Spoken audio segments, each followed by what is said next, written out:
Alors pour en parler, c'est Vladimir Poutine qui est au sommet de sa puissance, puisque le magazine Forbes a dit l'an dernier que c'était l'homme le plus puissant de la planète, et puis là en ce moment on voit que ça monte, et tout d'un coup il se dit oui mais enfin des fois les murs y tombent à toute vitesse, on ne sait pas comment, des fois les révolutions arrivent, on ne les voit pas arriver, et si jamais on vient m'emmerder un jour avec des conneries comme la Tchétchénie ou je ne sais quel tribunal international, je vais me protéger au cas où. Et il contraint une femme, une procureure générale qu'il a connue par le passé, avec qui il a eu quelque chose dans le passé, voilà, il y a longtemps, de monter un dossier sur lui pour se préparer au cas où, se protéger. Et c'est passionnant. Parce que tout ce qu'on apprend sur Poutine dans la pièce, la manière dont il est monté tellement vite, patron du FSB, Premier ministre, président, on est à la fois dans le réel et dans la fiction. On est dans la fiction parce que ce personnage de procureur probablement n'existe pas, quoique on n'en sait rien, peut-être elle existe, et à la fois le réel, parce qu'il y a des vidéos dans la pièce qui sont pas énormes, c'est genre 5 minutes en tout, mais qui arrivent sur un grand écran blanc derrière, et quand elles arrivent, on est saisi, tout d'un coup on est là-bas. On est sur la plage rouge dans une énorme manif, on est avec les jeunesses poutiniennes, on est avec Eltsine, on est en Tchétchénie, et c'est tellement fort que tout d'un coup on se dit que ce qui se passe sur scène, c'est peut-être pas tant de la fiction que ça, quoi. Il y a un côté shakespearien qui sort d'un personnage qui est un dictateur mais qui veut rester dans l'histoire et qui sait très très bien que Staline à l'époque c'était le petit père du peuple, c'était un dieu vivant et qu'aujourd'hui c'est plus rien. Donc on se retrouve avec une confrontation entre les deux et une confrontation où lui s'en sort très très bien parce qu'il est très très bon. Il a une dialectique excellente et il en profite aussi pour questionner nos propres démocraties en nous mettant aussi devant ce qu'il y a. Donc il y a beaucoup de choses comme ça qui sont à plusieurs niveaux.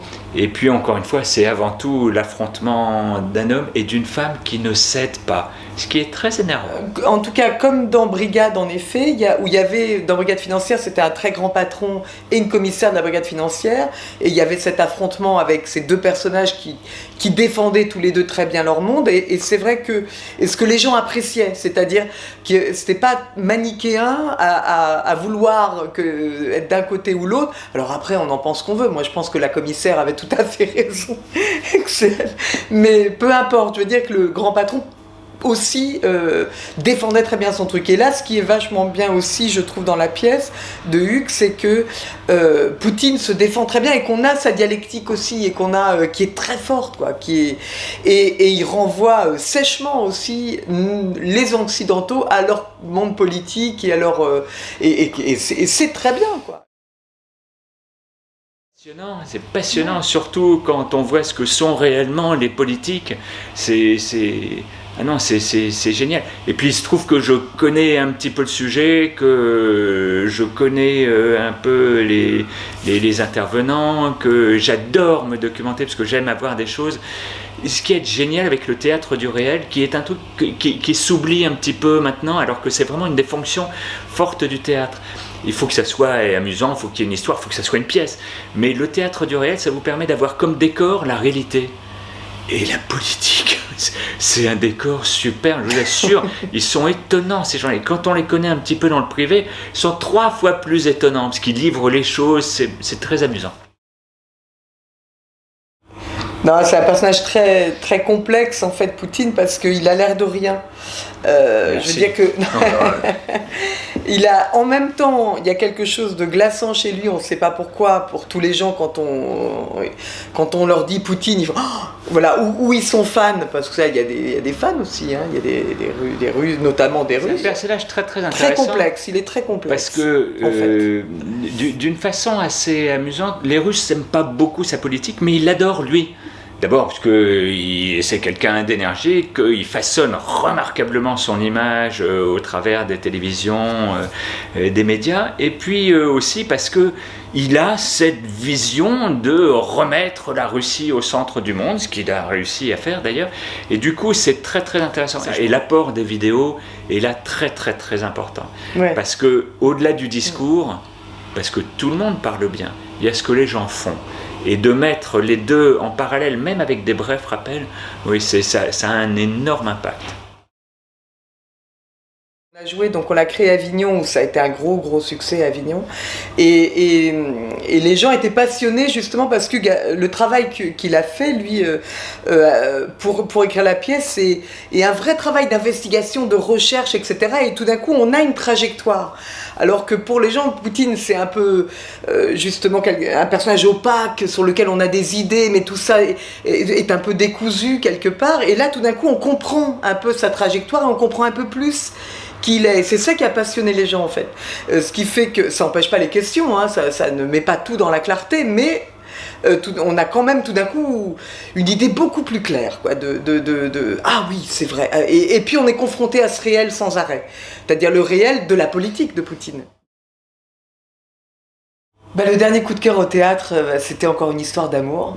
Studio des Champs-Élysées qu'on a adoré. On est allés ensemble et on s'est levé à la fin comme on était tout seuls debout à crier bravo. Si Hollande pouvait tenir ses promesses une fois sur 20, ça serait bien. Ça serait pas mal. M'énerve un petit peu ce gars-là. Ouais, c'est quand on répétait.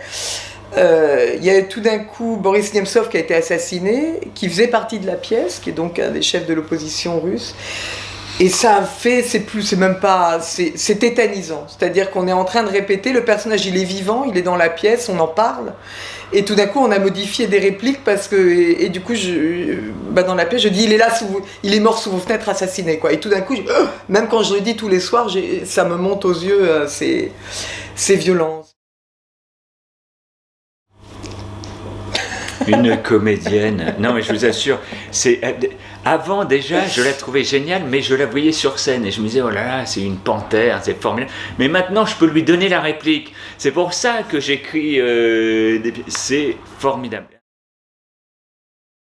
Arthur Jugnot est venu voir, ainsi que quelques autres directeurs de théâtre. Ça, c'est super sympa sur Avignon, la pièce. Et du coup, il nous a pris ici. Et c'est un vrai plaisir. Le Théâtre des Béliers, c'est un très très joli théâtre qui a une programmation vraiment intéressante et sympa. Très belle chose.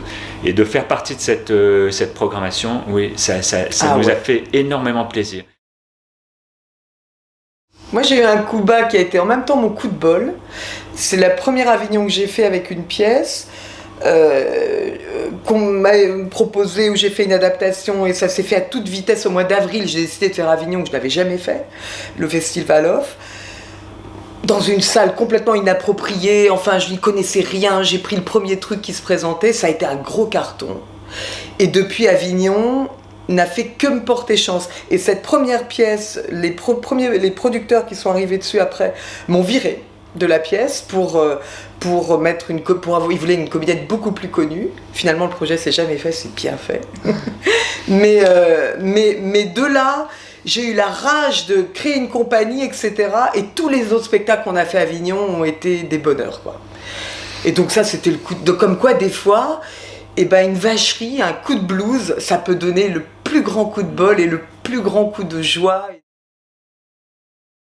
Les Béliers, le projet Poutine. Ça y est. Quand les Américains ont élu Obama. C'est drôle, Mr. je viens Cool. d'avoir cette idée. Mr. Cool, vraiment. J'y ai pensé, j'ai dit mais non, c'est pas pourquoi on a pu. Je dirais que c'est un coup de génie, mais j'ai pensé à ça, c'est trop drôle. Parce que ils ont. C'est drôle. Ils se sont retrouvés eux-mêmes dans une position très très différente de celle qu'ils avaient auparavant. D'élire quelqu'un qui n'était pas complètement du sérail, qui était un outsider. Le racisme m'énerve. Ouais. Et là, oui, je peux avoir un petit coup de chaud dans ces cas-là. Non, ou la bêtise, quoi. Oh, j'ai vu l'autre jour Nadine Morano qui s'est allée dans tous les journaux pour raconter un truc sur son petit village, soi-disant, qu'on accueillait des 11 Syriens et que c'était terrible. Il y a peu de femmes politiques, on en a besoin. Ouais, et mince, quand ça tombe sur quelqu'un comme ça, mais c'est pas vrai, quoi. On se dit déjà, il n'y a pas beaucoup de femmes.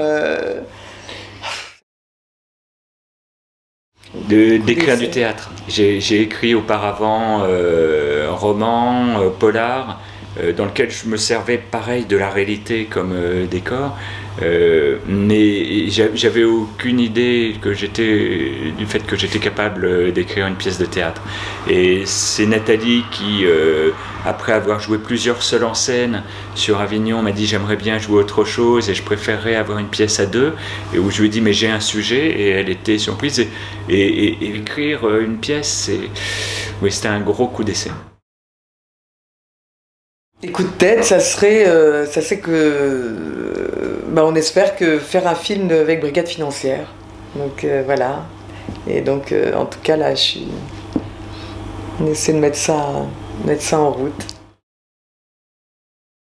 Il y a dans la pièce, le projet Poutine, il y a un twist final, il y a un coup de théâtre très fort. Mais le vrai coup de théâtre, ce serait que Poutine vienne voir la pièce et qu'il fasse ce qu'on dit dans la pièce. Ah oui, là, ça serait intéressant. Piano, panier, piano, panier, piano, panier, piano, panier, piano, panier, piano, panier, panier, piano, panier, piano, panier, piano, panier, piano, panier, piano, panier, piano, panier, piano, panier. В центре бесцветного урбана, дорога, которая выбрана, туда, где встретим последний рассвет. Под нотом свинцового купола, на улицах урбана, под песню, что нами придумана, туда, где встретим последний рассвет. Под гнетом свинцового купола, в центре бесцветного урбана, дорогой, которая выбрана, туда, где встретим последний рассвет.